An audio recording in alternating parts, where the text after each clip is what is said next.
Well, hello, Massachusetts, and welcome to the National Cybersecurity Center's Cybersecurity for State Leaders. I'm Mickey Cockrell, Director of Communications for the NCC. We're so excited to be with you today. The National Cybersecurity Center, or NCC, is a Colorado-based nonprofit dedicated to cyber innovation and raising awareness of pressing cybersecurity issues. Our programs cover cyber education, election security work, and a co-development of the first ever Information Sharing and Analysis Center. Our mission is simply to do what we can do to secure the world, and that's why we're so excited about this program. Did you know that 95% of data breaches come from the government, technology, and retail sectors? Governments are huge targets, not only for their data, but also for the fact that they deliver critical services. And as leaders in state government, you truly are the front lines in helping to defend against ongoing attacks. You are the front lines of democracy. By championing investments in cybersecurity for your state, as well as modeling strong cybersecurity practices for your colleagues and constituents, you are truly leading the way to a stronger cyber future for us all. And that's why we've designed today's cybersecurity briefing, with you and legislators and legislative staff in mind. We know you're busy, so if you need to drop off at any point today during today's live session, we've created an on-demand, self-paced option for you to take to complete today's modules. This can be accessed at any time via cyberforstateleaders.org. Once you finish today's briefing, or finish it on your own time, and take a short post-briefing survey, you will receive a certificate demonstrating your completion as well as your dedication to advancing cybersecurity in your state. We've developed a dashboard on our website that will track the number of certificates per state. So make sure to get your certificate and share it through your LinkedIn or social media channels to do Massachusetts proud. We've created an additional opportunity to elevate your state's commitment to enhancing cybersecurity, and that is a cyber charter for state leaders that you can sign. And that state leaders can sign. You can nominate a leader to sign the charter by emailing us at cyberforstateleaders@cyber-center.org. Now, let's get ready to dive into our modules. We've broken our topics up into 3 main categories, including an overview of why cybersecurity matters for your state, a breakdown of some of the major attacks that you could be a victim of, and finally, an outline of some key steps you can take immediately to start better securing yourself. Now, please keep in mind that in spite of the challenges of pulling a briefing together like this in the midst of a pandemic, the benefit is that we've been able to bring together a series of experts from all over the country. While we personally had the opportunity to use a studio making some of these videos, other experts were kind enough to bring us into their homes and offices. Some of the experts you will hear today from include West Virginia U.S. Senator Joe Manchin, former DHS Cybersecurity Deputy Undersecretary Mark Weatherford, senior experts and researchers at Google, Microsoft, and IBM. We even have a special message from Shark Tank's shark and cybersecurity guru Robert Herjavec. And because we have limited time, we've added a section of additional discussions and updates on election security, small business administration, cybersecurity resources, as well as tips from experts on how to prepare and respond to cyber attacks. We will continue to add to the additional materials throughout the year, so keep an eye out. And if you have any technical difficulties during this briefing, please email us at cyberforstateleaders@cyber-center.org. Now, before we get started, we want to say a huge thank you to the speakers who have shared their time and thoughts with us, and to Google for supporting this initiative and helping to make it possible. To kick us off, we are grateful to have Massachusetts' own Lieutenant Governor Karen Polito to share a special message. Karen? Hi everyone, I'm Karen Polito, Massachusetts Lieutenant Governor.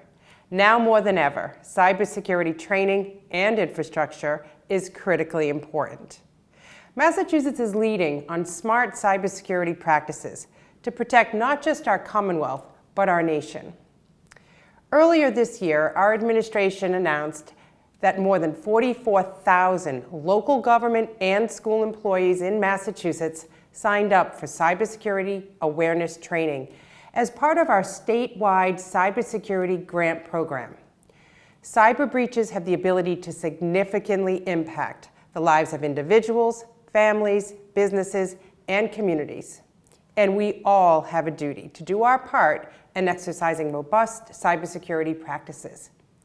In our increasingly digital world, Americans are more vulnerable to cyber attacks than ever before. And cybersecurity is one of the most important issues facing our Commonwealth.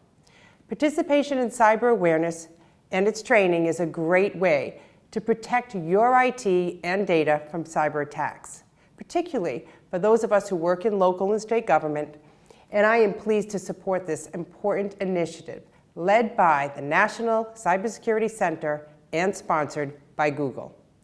Governor Baker and I are committed to protecting Massachusetts cybersecurity infrastructure, and we are proud to support cybersecurity for state leaders to help train our fellow state leaders on cybersecurity best practices. Thank you so much, ma'am. To complement that message, Technology and Security Services Secretary and Chief Information Security Officer Curtis Wood is here to offer his thoughts on the importance of cybersecurity in Massachusetts. Secretary Wood? Hello, my name is Kurt Wood, and I'm the Secretary of the Executive Office of Technology Services and Security for the Commonwealth of Massachusetts. I also serve as Governor Baker's Chief Information Officer. I want to thank you all today for joining us in this most important event. I'd like to take a few minutes to talk about cybersecurity. Today, as we all know, the threats are real, the threats are growing, and it's time that we really focus on a much better approach to our cyber hygiene, our cyber health in the state of Massachusetts. Over the last several years with our executive office, we've been able to work with our municipal partners, our state agencies, and our national partners across the landscape to really focus on a much better approach to cybersecurity. An area I'd like to talk a little bit about is really security awareness and the training that we provide today to all of our executive branch staff and partners that we work with day in and day out. I'd also take a little bit of time to understand, for all of us to understand the importance of buying into cybersecurity. And it's important to understand that it's not really just an IT thing. It's not, and we should not rely on our IT staff to manage all of our IT security. And what I mean by that is that really cybersecurity and the security of our information, our data, is really all of our responsibility. You as legislators, we as executives in state government, our partners and our independents and our constitutionals and all of our workforce, we have a responsibility to make sure that we protect the assets and the data systems of the Commonwealth of Massachusetts. And for the citizens that we all serve, the most important component of that is to make sure we protect the data of all of our constituents across the landscape. So with that, I urge all of us to make sure that we fully appreciate, we fully invest, and that we understand the importance of day-to-day the cybersecurity of the Commonwealth. It's important for all of us to work together. It's important for us to make sure that we understand how this works. If you see something suspicious, say something. That's an old adage from a public safety days and from emergency management, but it really applies to our cybersecurity landscape as well. It's important to understand, how these systems are attacked today. When we talk about security awareness training, it's important to take this training. It's important for your staff to take this training. It's important for you to evangelize this. When you're out in your districts and when you're talking to the public, we urge you to educate people. We do this all the time, and we see it getting better and better and better. However, we are in a daily fight to make sure that we can keep ahead of cyber criminals and bad actors who are trying to take over our systems. With that, I would say that our security awareness training programs across the landscape with you all are the most important approach that you can all take. I urge each of you as legislators to understand that, to work with us, to focus on making sure that we all have good cyber hygiene through your day-to-day operations. An example is like if you're in the halls of the State House and you have a badge to access, you would never give that badge to anybody else to access your office or access, the inner sanctum of the State House. The same thing should be considered for cybersecurity. We should all think about that. We should also protect our data assets and use common sense. Don't click on emails that you're not familiar with. Do not get hooked into phishing campaigns. Do not give up your credentials. Understand where these are coming from. These are really bad actors that could, take down a state system, could ransomware, could steal your money. So please, as we move forward in this process together, in this educational event, just please pay attention, participate, and provide leadership to all of us. Thank you. To round out the discussion on why this issue is so important to connect on, we have a final few points to share from Senate President Karen Spilka. Hi, I'm Senator Karen Spilka, President of the Massachusetts State Senate. I want to thank Secretary Wood and his team at the Executive Office of Technology Services and Security for helping to put this event on today. And I'm very grateful to the National Cybersecurity Center and Google for offering this critical training for legislative staff across the country. As the original founder of the Massachusetts Legislative Tech Hub Caucus, I know how lucky we are to have some of the brightest minds in cybersecurity right in our own backyard. We are also fortunate here in Massachusetts to have a robust state cybersecurity operation, which has been successful in keeping our digital infrastructure safe.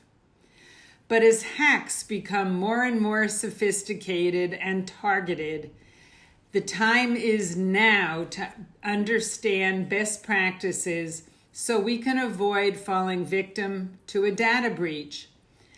Look no further than last month when we saw hackers cripple one of the East Coast's largest oil and gas producers and demand ransom. Or close to home when in early June, the Massachusetts Steamship Authority was hit with a similar cyber attack. No one is immune, but we can be prepared. And that is what this training is all about. There are benefits to being just as interconnected as we are. Just look at how quickly we and other businesses adapted to remote work. This digital evolution is what helped spur the legislature to create a new joint committee on advanced information technology, the internet, and cybersecurity, ably chaired by Senator Barry Feingold and Representative Linda Dean Campbell. I want to thank Senator Feingold and Representative Campbell for taking on this leadership role, and I look forward to working with them on ways to further fortify our IT infrastructure. Cybersecurity is an area that we must continue to educate ourselves on. Events like this training will ensure we all have the training and foresight to spot trouble before it's too late. So I am proud to support today's initiative. So thank you again to the National Cybersecurity Center and Google for sharing your terrific expertise with us. Thanks again, be well, and enjoy the training. Thank you so much, Senator Spilka. It's so encouraging to see the leadership in Massachusetts take cybersecurity so seriously. This is so important to your state's cybersecurity because, well, as our next guest will share, state agencies can be significant targets of cyber attacks. To share about how ransomware impacted the Colorado Department of Transportation, or CDOT, in 2018 is Herman Stockinger, Director of the Office of Policy and Government Relations and Transportation Commission Secretary. He'll talk about how the attack happened, what it impacted, and what legislators can do to support state agencies in defending against these type of incidents. Herman, take it away.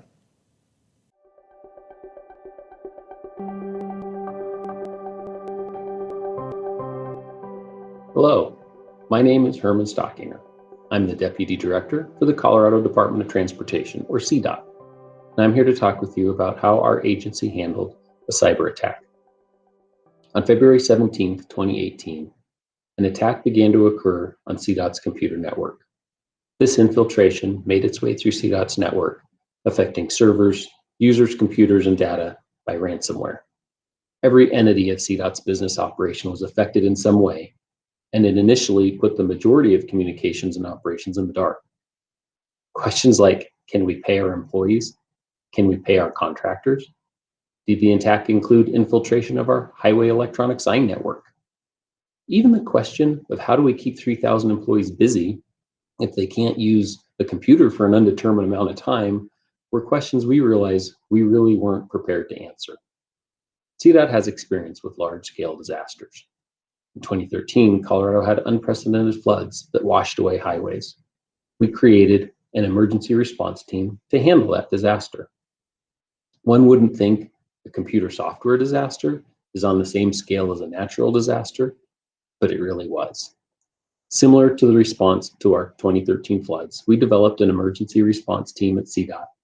And on March 3rd, the state established a statewide unified command, including cybersecurity experts from the Colorado National Guard and led by the state's emergency management agency. Unified command not only focused on CDOT's cyber network, but the larger potential vulnerability to the statewide network. Our headquarters auditorium became a 24/7 command center, where dozens of experts worked around the clock to find and eliminate threats. And then, when monetary ransom deadlines were not met, a second intrusion occurred. Weak points were identified, and the impacts continued to reveal themselves throughout the incident. On March 23rd, the program brought full resolution to the cyber attack. In the final outcome, CDOT never paid the ransom, and we built a stronger future for CDOT security. Between responding to the disaster and accelerating pre-planned upgrades, the disaster cost over $3 million. Being prepared for this type of threat involves instilling a mindset for all employees that the threat is real, and involves preventative maintenance for systems and users, keeping up with the latest available technology to prevent attacks from happening, and the ability to communicate through multiple systems and diversifying resource dependency. Thank you for your time, and let's all keep doing what we can to keep ourselves and our communities safe.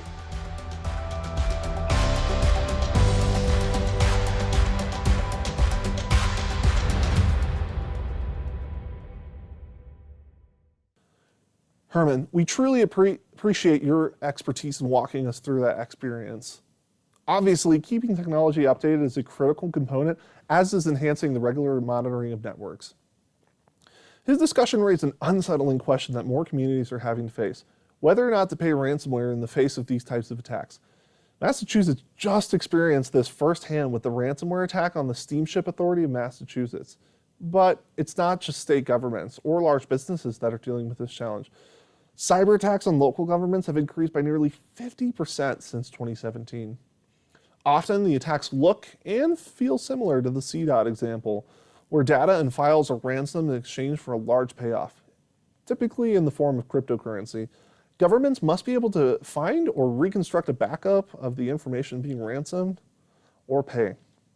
Attacks like these on local governments or hospitals or school districts are crippling because many communities struggle to maintain the tools, staff, and best practices needed to defend against criminals.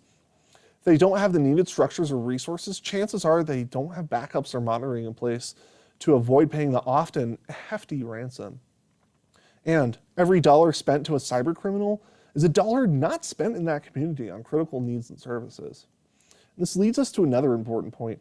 As we work from the broad cybersecurity issues at the state level to your personal security, we want to emphasize the varying levels of complexity involved in securing enterprises. Personal security can feel very complex, which is why we're so excited to share the resources that we will today.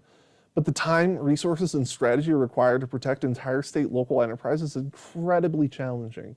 Basically, while the steps we will walk through later on will make you personally much safer, the steps to make state enterprises secure are far more costly and intensive. And your role as a state legislator is critical in supporting those efforts. While there are best practices, cybersecurity resources and tools are not one size fits all. And part of the challenge in navigating this policy area is indeed that fact. To move forward as communities, states, and a country as a whole, we must continue to learn what our communities need and how to maximize local, state, and federal resources to meet those needs. Heather NAUERT, former spokesperson for the U.S. Department of State, is here to share a little bit more about the threat landscape and the various levels of governments and society are facing, as well as a key exercise various organizations can develop to help highlight gaps and clarify response strategies. Heather?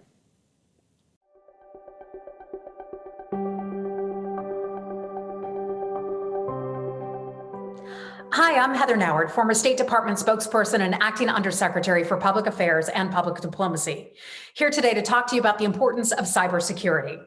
This is one of the most important issues facing America today and was one of the top issues that we worked on while I was at the State Department.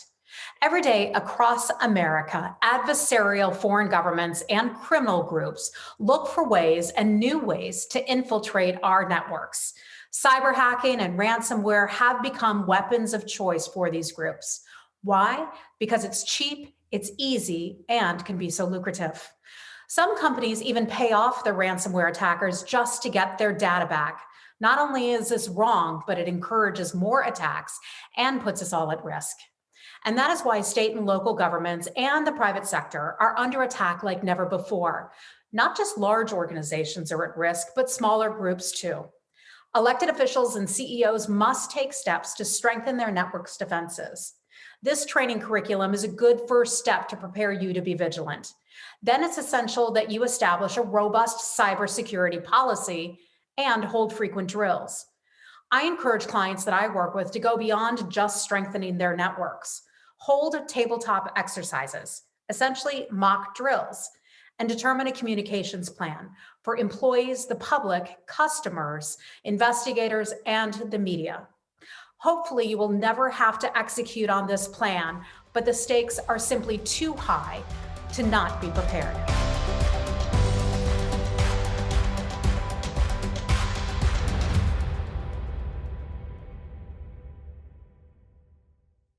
Tabletop exercises are an excellent opportunity for generating more collaboration and better understanding the challenges enterprises face. So, faced with the complex state, local, business, and personal challenges, what can you do? Well, becoming aware of how cybersecurity impacts the lives of your constituents and your own life on a daily basis is a key first step. But in addition to awareness, there are practical steps that you can take as a policymaker and individual to proactively work towards a more cybersecure future. Those steps are what we'll cover next. We won't cover every major threat or all the tools in the toolkit today, but we are going to cover some fundamentals that will help you create a foundation for more cyber learning. And by establishing a strong foundation, you can continue to not only add to your personal security and learning, but to greater policy awareness for your state.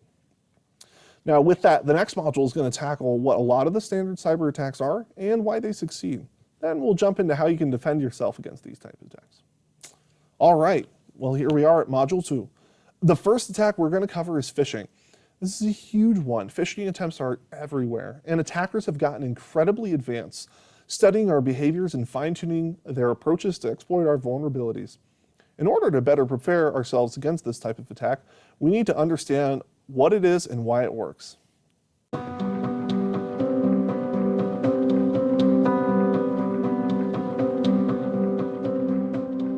Imagine checking your email and receiving an alarming message about one of your online accounts. The email says that your account has been compromised, and it provides a link to enter your private information. The email sounds and looks legitimate, but it wasn't real. Instead, it was sent by cybercriminals looking to phish you. Phishing and spear phishing are some of the most prevalent cyber scams because they work. Phishing is when scammers send out mass emails, hoping to trick people into divulging personal and financial information by pretending to be a legitimate source, like a bank, a trusted retailer, or a delivery service. Phishing scammers often ask the user to reset passwords in an attempt to steal information. And unlike random phishing scams, spear phishing, just like it sounds, is highly targeted and points directly at you. Spear phishing scammers might even use social media or other public information to find out personal details. Then, they use this information to craft fake emails that sound believable and real. This type of scam is one of the most popular methods used against people of influence, just like you. If you fall for a campaign like this, you may end up downloading malicious software or malware that can infect your device. Alternatively, criminals sometimes install a type of malware called ransomware, which is designed to block access to a device until a sum of money, often in cryptocurrency, is paid. Once criminals have control over your device, they can change your passwords, steal your money, and even your identity. The good news is that there are ways to help prevent phishing emails from impacting you. Knowing what they look like is the first step. No legitimate bank, government agency, or business will send you an email requesting that you re-enter your private information. Misspellings, poor grammar, and typos are also clues to watch for. If you receive a phishing email, the best thing to do is stop. Don't click anything in the email or share it, and contact IT support. Stay vigilant, take a breath, and think before you click.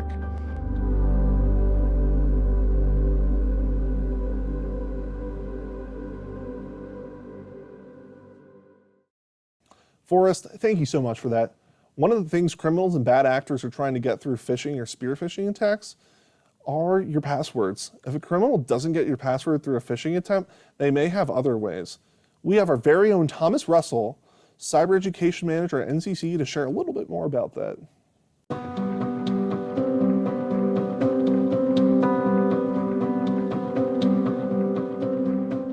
Did you know the average person has 27 online accounts? And each of those accounts requires picking a username and a password.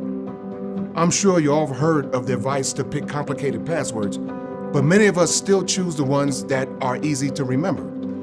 On top of that, a lot of us use the same passwords for all of our online accounts, which only increases the chances of being compromised. Part of the reason we may not get too creative when it comes to passwords is because we might assume it takes a lot of work to hack millions and millions of passwords, and so ours is likely safe. But it's not as hard as you might think. There are a few ways hackers work to get your password. Brute force is the simplest, but can also take the longest time. Hackers simply try every combination of words and symbols they can. To make brute force attacks easier, hackers might use a tactic called a dictionary attack. A dictionary attack uses software to try to guess the passwords by randomly cycling through different combinations of words, symbols, and numbers. Some dictionary attack software can work through millions of combinations per second. Be careful answering public survey questions on social media about where you went to high school, what year you graduated, and what city you're from. Criminals can use these hints to try and break your password. Another popular method hackers use to get our passwords is through phishing attacks, or sending fake emails trying to impersonate legit businesses in an attempt to get your credentials. Start with using a password manager. These require you to remember only one complicated password to access your personal password vault. For all your other accounts, the password manager generates complicated random passwords. If you don't use a password manager, try using phrases instead of single words. And whatever you do, don't write your password on a sticky note and leave it on your monitor or on your desk where someone else can see it. Remember, your password is the first line of defense to protect your online information and a starting point for all good cybersecurity.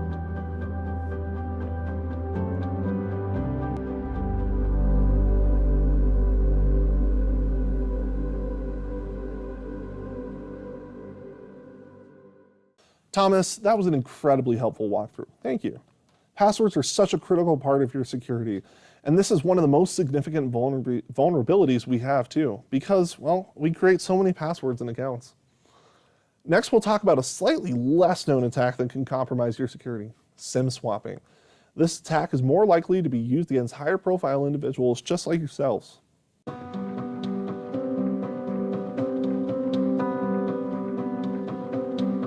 A SIM card is a small plastic chip in your phone that tells your device which cellular network to connect to and which phone number to use. Most of us don't think twice about our SIM cards, except maybe when we get a new phone. But we should.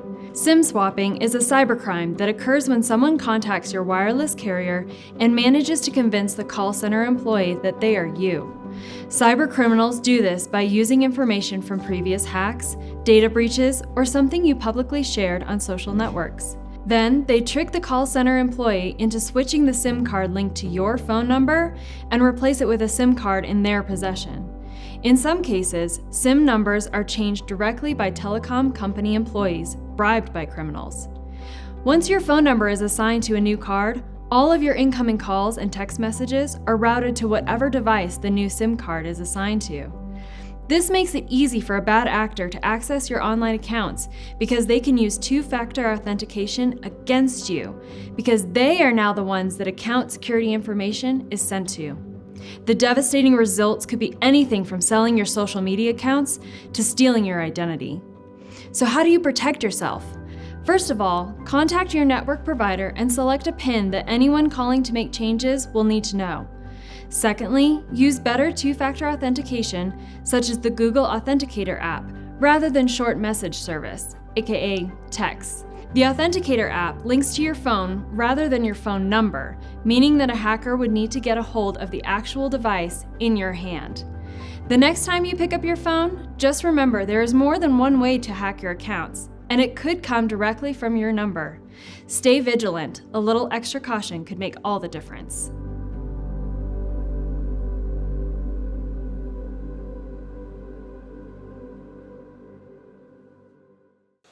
Similar to SIM swapping, another vulnerability we might not think too much about is what can happen if your device itself is stolen. As legislators, you may be an even greater target of this type of attack as well. So here to talk us through that is security expert Maurice Turner.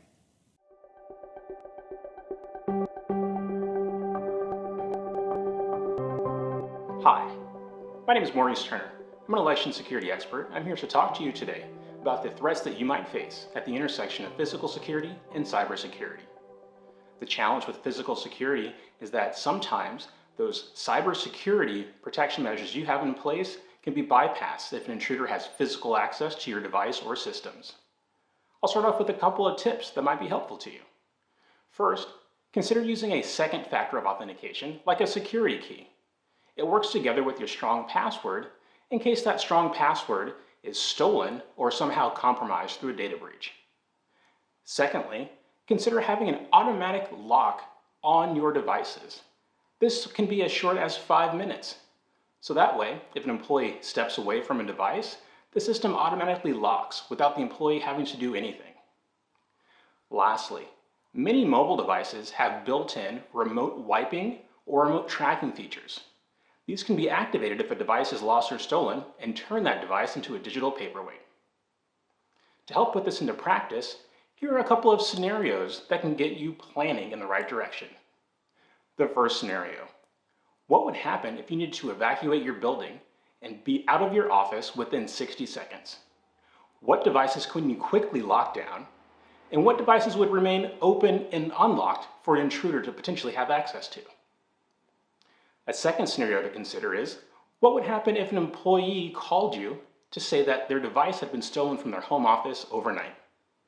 How would you be able to restrict access to the data that's on that device, or to help prevent that employee from being impersonated online? These are just a couple of things to consider at the intersection of physical security and cybersecurity. And as always, practice makes perfect. It's just like buckling up when you get into a car.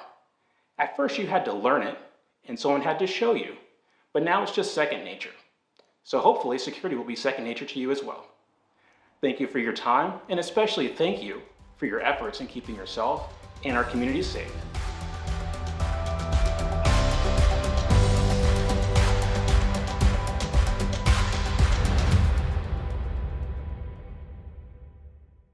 Now, Maurice mentioned that there are tools to shut down access to your device. For more details on this topic, we suggest you take a look at the one-pager in the supplementary materials and associated links to the type of device you have to dive deeper and how to protect it if it's stolen. So to close us out of this section, we're going to switch to gears to an even less tangible threat, but one that now takes place in our world daily, that of misinformation and disinformation. For this discussion, we have the NCC's Chief Strategy Officer and resident cybersecurity expert, Mark Weatherford, to share some insights.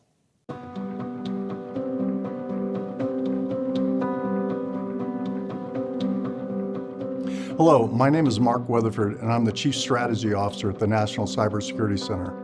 I previously served as the first Deputy Undersecretary for Cybersecurity at the Department of Homeland Security in the Obama administration, and was the first Chief Information Security Officer in the state of California in the Schwarzenegger administration. I also served as Colorado's first Chief Information Security Officer under both Governor Bill Owens and Governor Bill Ritter. The challenges of misinformation and disinformation are everywhere today. And while the recent Russian misinformation campaigns to distract American voters and the ongoing fake news about COVID-19 are front and center, they're only the most visible. History is rife with fake news. Everything from Sasquatch to the Flat Earth Society and aliens from Mars to the Pigman. Someone is always out there looking for new ways to exploit those people willing to listen. You may remember the Twitter incident in 2013 when hackers compromised the Associated Press Twitter account and tweeted that there had been explosions at the White House. This was a legitimate source, so most people, for a very short time, assumed the information was factual. The stock market even took a quick but dramatic dip following that tweet. I recently read a story about a sign taped to an elevator in an apartment building informing people that using the elevator would soon cost $35 a month. The tenants were outraged and launched a social media attack on the building manager, only to find out that it was a prank. Unfortunately, the damage was done, and cleaning up the mess took far longer than starting it. A quote attributed to Mark Twain goes, "A lie can travel around the globe while the truth is still putting on its shoes." With the vast reach of social media today, that quote should be amended to say, "A lie can travel to the moon and back while the truth is still sleeping." Misinformation is simply false information, while disinformation is the intentional spreading of that misinformation. While the strict definitions are slightly different, disinformation is a challenge today because social media has created vast opportunities for sharing information that simply didn't exist just 10 or 20 years ago. Combating disinformation is a challenge, make no bones about it. But there are a few things we can all do, and they involve critically thinking about and evaluating information before sharing it. It's an unfortunate sign of the times that we should all be a little paranoid about what we read online today. Here are 8 things to critically evaluate before reacting to social media clickbait. 1. Can you readily identify the source of the information, and is the source credible? Sometimes it's difficult to determine, but if it sounds sketchy, it probably is. 2. Are there multiple sources providing the same information, or is it just one lone enlightened source? That's a red flag. 3. Does it evoke a strong emotional response?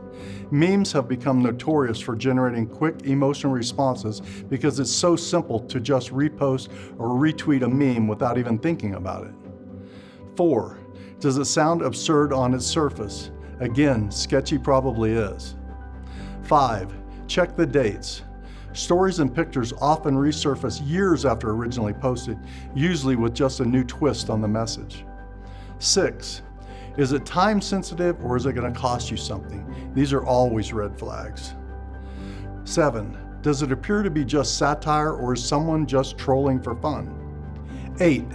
Does it leave you with questions like, something seems missing here, or these facts don't add up to a complete story? If so, maybe dig a little deeper before becoming another victim in the thread of disinformation. Disinformation and fake news are tearing at the fabric of our national and even global society, pitting family members against family members, friends against friends, and political parties against political parties. All of us need to be consciously aware of how we're consuming information, and more importantly, how we're sharing and spreading information to ensure we aren't contributing to the problem. With some simple critical thinking, we can all be part of the solution.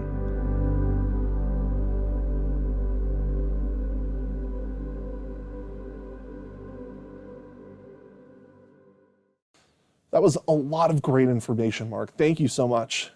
And now we know that how criminals might be thinking about getting our information, we can jump into some key steps you can take to protect yourself. And again, that is crucial because the safer you are, the safer your colleagues and constituents are. All right, let's dive into our final module on how to protect yourself against these type of attacks.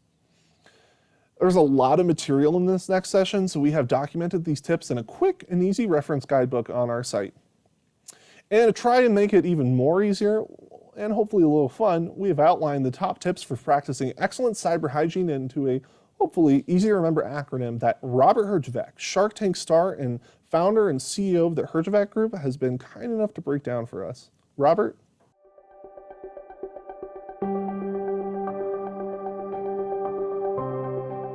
Hi, this is Robert Herjavec. You might know me from Shark Tank. What you might not know is I'm a cybersecurity expert. You know why I'm an expert? Because I've been doing it for 30 years. I started in my 20s with mainframe security, did a lot of VPN and firewalls and all that kind of stuff. And today I run the Herjavec Group, and we're one of the world's leading managed security and complex security companies. We do everything from design and consulting and managing large environments, including many government organizations. And we all know, especially governments, how much we are all under attack. The level of attacks is increasing at a rate never seen before. And it's just going to continue with this post-COVID world and everyone working from home and the digital economy. It's only going to get harder. And you know what? You got to stay smart online and don't get duped. And what does that mean? Deploy multi-factor authentication. Update your software regularly. Passwords, make them stronger. Your first dog is not enough, or your kids' names, make them stronger. Encrypt your messages, files, and backups. Don't click on things you shouldn't.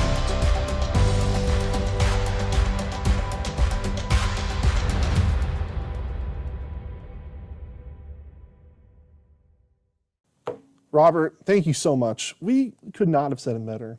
Now let's get into the details.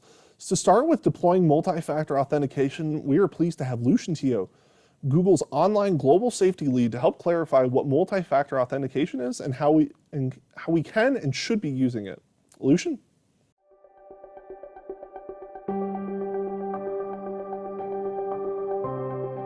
Hi, I'm Lucian Teo, online safety lead at Google. Most of us are used to logging into our various devices and online accounts using a single factor of authentication, like a password.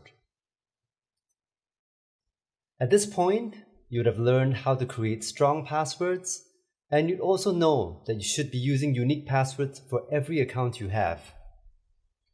But given the growing sophistication of cyber threats, especially those aimed at sensitive information held by state legislators and government employees, you might want to consider using more than one type of authentication, or what's called multi-factor authentication.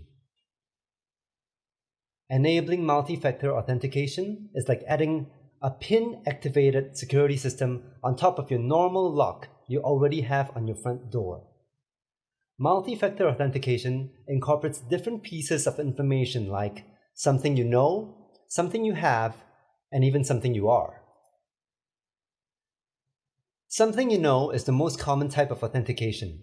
Passwords, passphrases, PIN numbers, secret questions, and smartphone swipe patterns all fall into this category. These types of authentication are great, but adding at least one other form of protection is critical for good cybersecurity.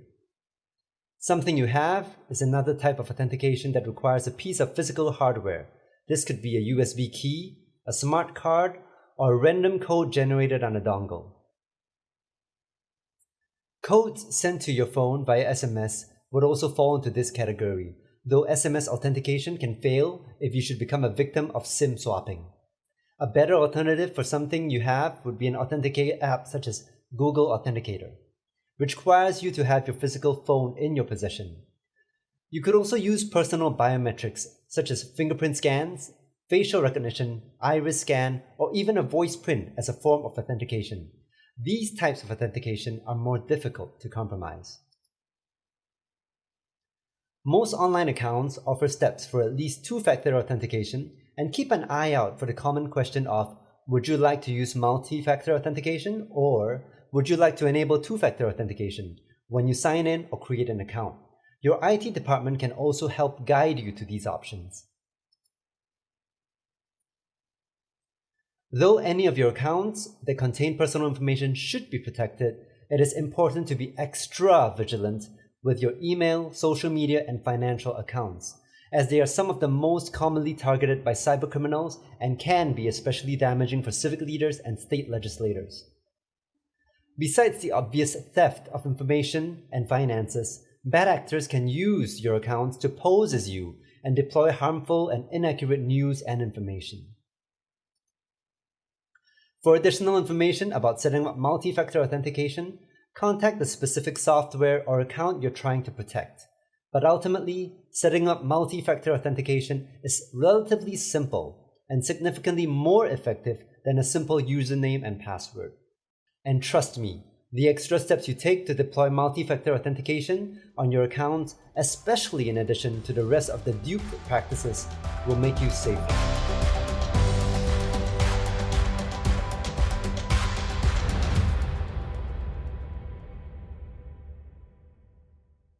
Lucian, thank you so much. That was a great explanation. Next up is talking through software updates, why they matter, and how to do them. Software updates are particularly useful in protecting against malware attacks. Here to share with us what to do is Ethan Chumley, Senior Cybersecurity Strategist for Microsoft's Defending Democracy program. Ethan?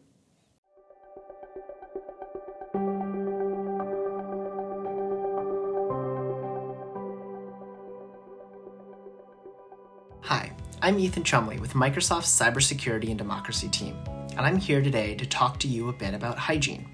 And no, I don't mean the flossing or the scrubbing kind that are part of your daily routine. I'm referring to cyber hygiene, a critical part of keeping your computer system secure. If you're not sure what hygiene looks like, just think of those little pop-up windows that ask you to install the latest operating system version, the latest app update, or that next patch. And I know, just like you, waiting to install those updates during an already busy day can seem tedious, but this is a key practice to maintaining good security. Getting in the habit of downloading and installing the latest software updates is an easy way to keep yourself, your networks, and your computer safe from a security incident. Why? Because when bugs or vulnerabilities are found in software, they're typically fixed quickly by the software vendors, but it is then dependent on you to install those latest updates when prompted. Just like flossing, updating your systems is a routine preventative action that can keep intruders out and keep your data safe. Not to mention, it's a lot cheaper to be preventative than to clean up after the fact. We encourage regular updates across all of your devices, from the apps on your phone to the software on your laptops, even the smart fridge and Wi-Fi connected thermostats you may have in your home. Of course, your IT departments need to update shared servers and websites and backend systems too. Patching and restarting those shared servers might cause some downtime and feel inconvenient, but well-communicated maintenance windows during off-peak hours are essential to good security across all IT-owned systems. Your security needs are ongoing and they're constantly evolving. There are bad guys out there hoping that you don't apply the latest patches and updates because you'll just be making their jobs easier. Many of the hacks we hear about these days were avoidable, as they relied on victims' computers running old and out-of-date software, often a result of ignoring patches and delaying major software updates for weeks, months, or even years. If you're watching this video, that means you're a leader in your community. This means you are in a position to contribute to a culture of security. And as a leader, you're in the position to help your organization align to security best practices.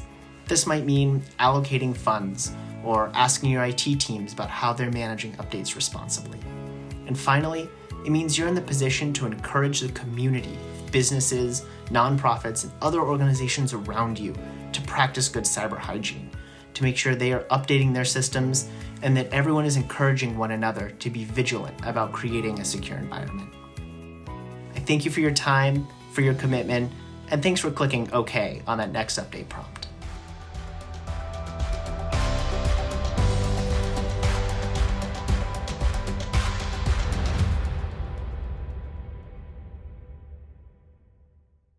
Thank you, Ethan. Now let's dive into passwords.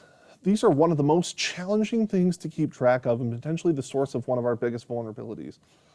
Please join us in welcoming Stephanie Carruthers, the Chief People Hacker from IBM's X-Force Red Team. Stephanie is a career white hat hacker and is here to give us the tips the experts use to make and protect their passwords.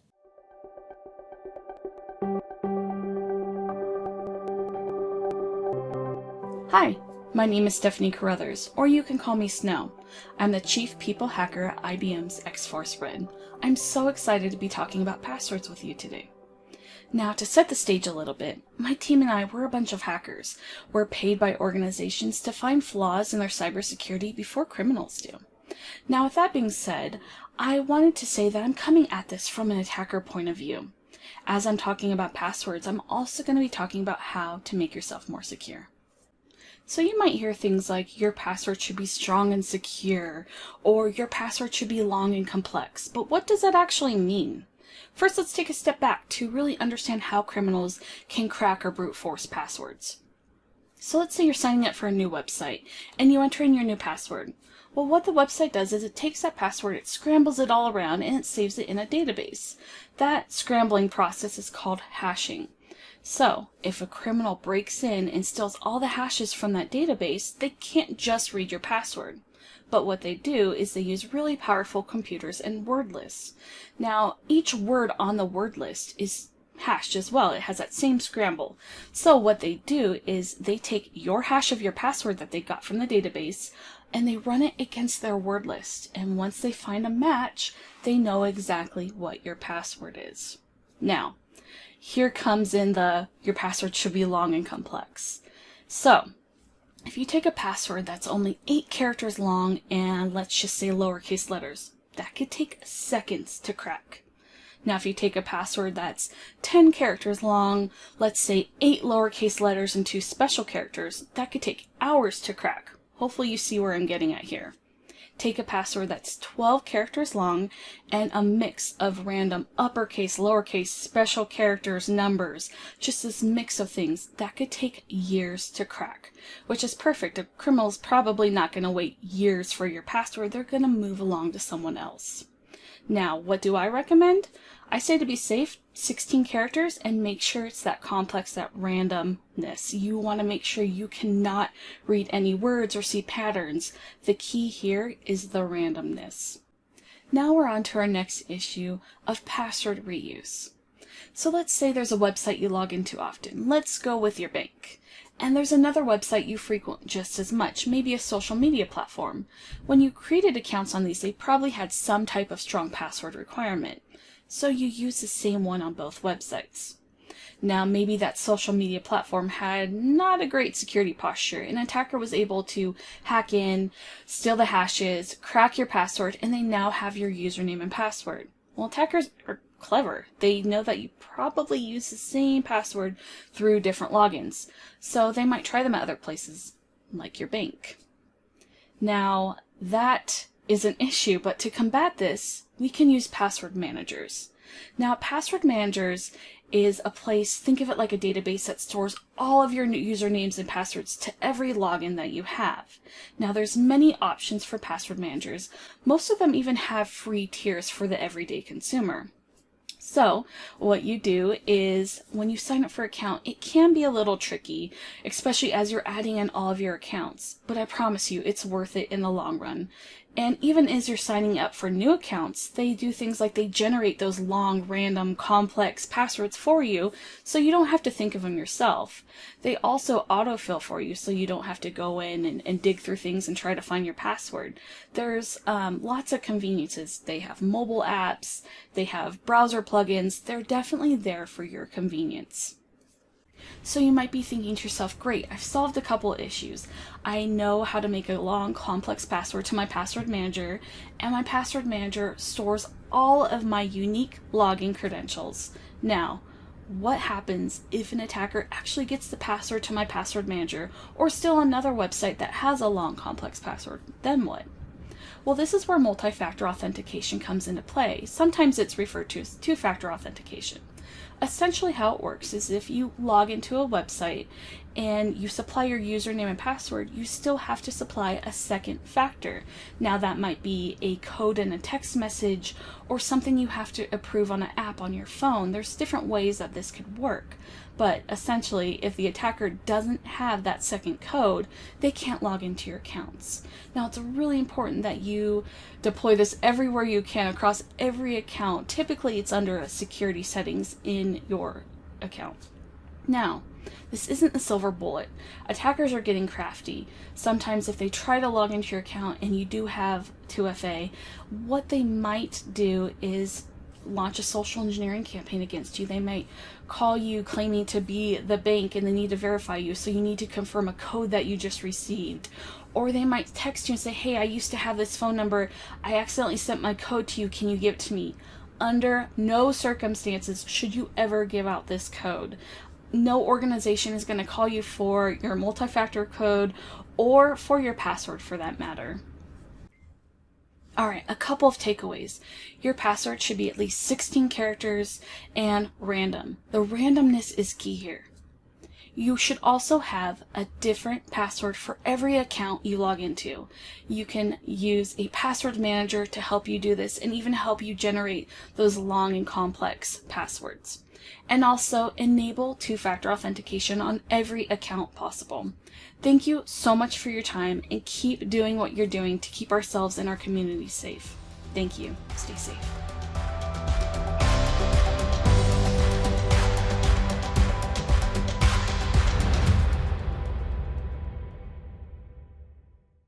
That was a great explanation, Stephanie. While 16 characters may be a little daunting, think about it this way. If you use a password manager, and there are several now, examples include LastPass, Keeper, or Dashlane, you really only have to come up with one super complicated password. And that will help keep you way more secure online. Next, we have encrypting emails and files and backing important files up. These two are thrown together because really they're complementary. They both help protect against malware attacks and help protect you in case someone does get into your stuff. Our presenter on this is NCC board member Leslie Kershaw from Siren Solutions. We're so excited for her to share her 20 plus years in cybersecurity to talk through encryption and backing up files. Leslie?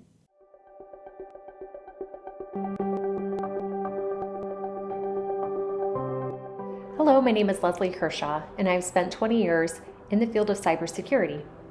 First, as an NSA offensive cyber operator, using attack methodologies to gain access to systems on behalf of our government. Later, I used those insights to help commercial entities harden their defenses. What I've learned over the years is that security measures cannot be overly cumbersome, otherwise users will not implement them. While the best security is to avoid technology altogether, that's just not realistic. The other thing that I've learned over the years is that no matter how good your security, a determined attacker given enough time, resources, and incentive will gain access to the systems and information that they want. For you, this means that you should do your best to implement tools that make it difficult for an unskilled or moderately skilled attacker. When faced with advanced aggression, the best solution is to formulate a good recovery plan. Today we'll talk about encrypting email to prevent sensitive data from being viewed by unintended recipients. We'll also talk about how to back up data so that you can recover if you are the victim of an attack. Before the internet, we relied on the postal service to deliver messages for us. When we were on vacation, we would send those glossy postcards filled with details about the fun times that we were having. We didn't care if anybody saw them. When faced with difficult news to share, we would write a letter and fold it into an envelope. We may even buy envelopes that had additional security to protect the sensitive information of our writing. When we think of our email messages, we should think of them in the same way. Unencrypted email is that postcard that anyone can read, with limited tools and knowledge. When we communicate sensitive information, we need to use encryption to wrap our message in that protective envelope. There are 3 mechanisms that you can use to encrypt messages. I'll go from the simplest methodology to the most difficult. The first is through enterprise encryption. This will be set by your organization's IT staff. The encryption will leverage SMIME, which allows for the encryption of any type of data that you would like to send. They will issue you a signing certificate that can be tied to your email. Once you install this, you'll simply check the encrypt email button or the lock button to encrypt your email message. As long as your intended recipient's organization also supports an encryption management server, you can send and receive without issue. Leveraging this will take care of 80% of your sensitive communication. If you want to send an email to someone who does not have encryption management at their organization, or you just want to add an extra layer of protection, you can encrypt the document itself. To do this, if you're on a Windows system, you can select to WinZip the document and then add the password. If you're on a Mac system, you can just set a password under a file. Make sure that you send the password over the phone verbally or through a text. Do not send it in the email, because if an attacker has access to the recipient's email, they can unencrypt your message. The last method is to use PGP on your email account and exchange keys with the intended recipient. The install and use of this goes beyond the time that we have left in this video, but there are great resources on the internet that can help you. The only drawback of this method is that it only encrypts plain text emails. Encrypting emails will help you thwart lower-level attackers that attempt to pry into your personal data. Advanced attackers will use sophisticated methods to access your information and may even try to cause damage. Trying to recover from an attack is an emotional and time-consuming endeavor. It's best to prepare for it potentially happening by treating it like insurance. You build up the method to recover knowing that you might someday need it. Imagine that you knocked over a cup of coffee onto your computer right now and it won't restart. How would you recover all of that data? The simplest method is to back up your data in an automated way. Once the automation is set, you will never have to think about it again until it's time to recover. I like to use an external drive that I connect via USB to my USB docking port. That way, anytime that I connect my laptop to my external screen, which is also on my docking port, I'm setting up the automated backup without even thinking about it. If you're using a Windows system, just go to your system, then Settings, then Updates, and Security. You'll select that external drive that you just connected via USB. You'll set the interval, and the backups will begin. If you're using a Mac, you have two methods available to you. The first is to connect to iCloud. You'll select the drives and the documents that you want to be automatically updated, and they'll take care of that for you. The good thing about that methodology is that you can also access those files on different devices. You can also set up your Mac for external drive automated backup in a similar way. You'll just go to System Preferences, select the Time Machine, and follow the prompts. I hope that you never have to recover your files or that you're a victim of an attack. But if you are, I hope that this helped you prepare. Have a great day.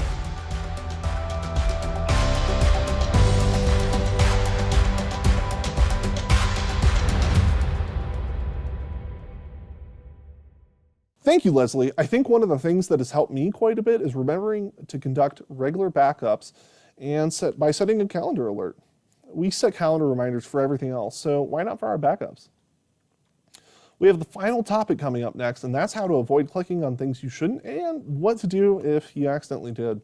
To share about how to protect against this, we're pleased to welcome Google's Sunny Consalvo, researcher and security and privacy user experience team lead. Sunny, thanks for being here.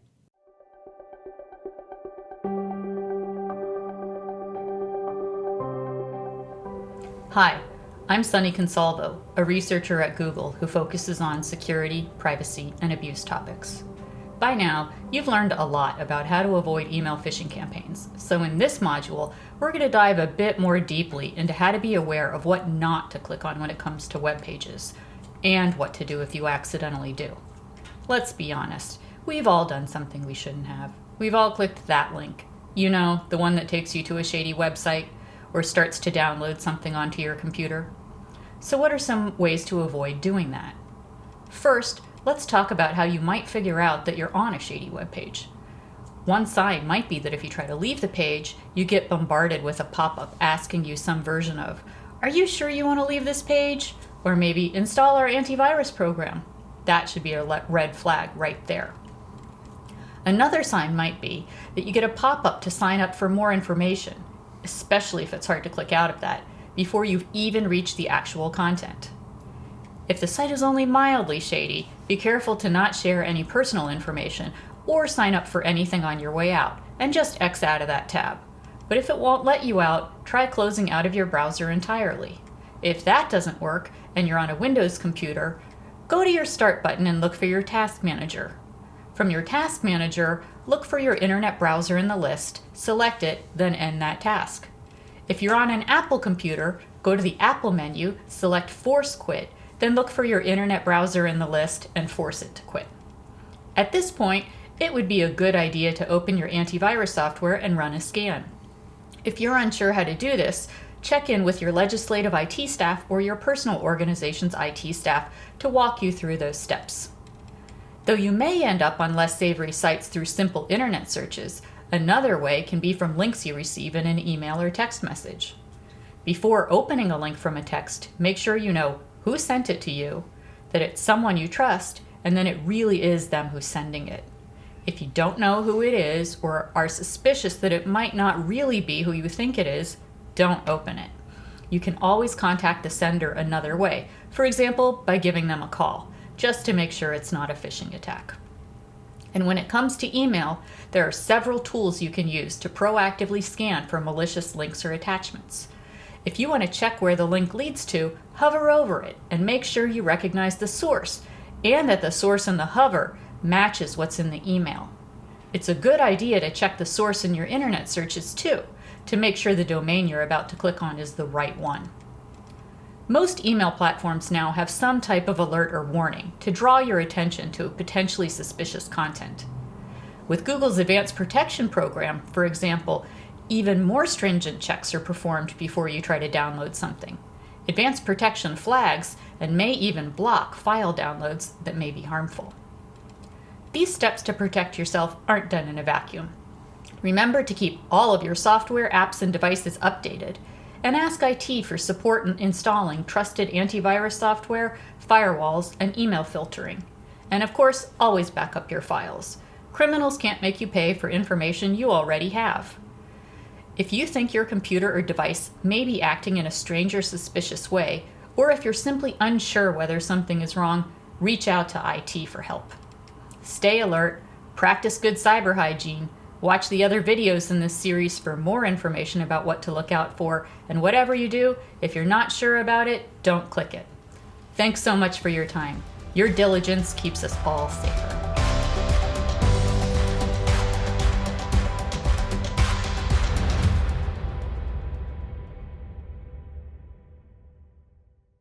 Thank you, Sunny. Another key thing to remember as you're looking at various sites is whether or not there's a padlock at the top left of the URL bar, or where the web address is. If there is one, chances are it's a bit more secure. And that's it for us today. So thank you again for your time. We know it's so valuable. Please remember to take the short survey to get your certificate and share your commitment to cybersecurity. You will be automatically added to our newsletter that will share ongoing security tips and access to roundtable discussions on various issues. Please feel free to share that newsletter with your colleagues and constituents. Finally, if you have any follow-up questions, please send them to cyber4stateleaders@cyber-center.org. We genuinely hope you learned something and can incorporate some new habits into your cyber routine. We look forward to staying connected and appreciate all you do to serve the great state of Massachusetts.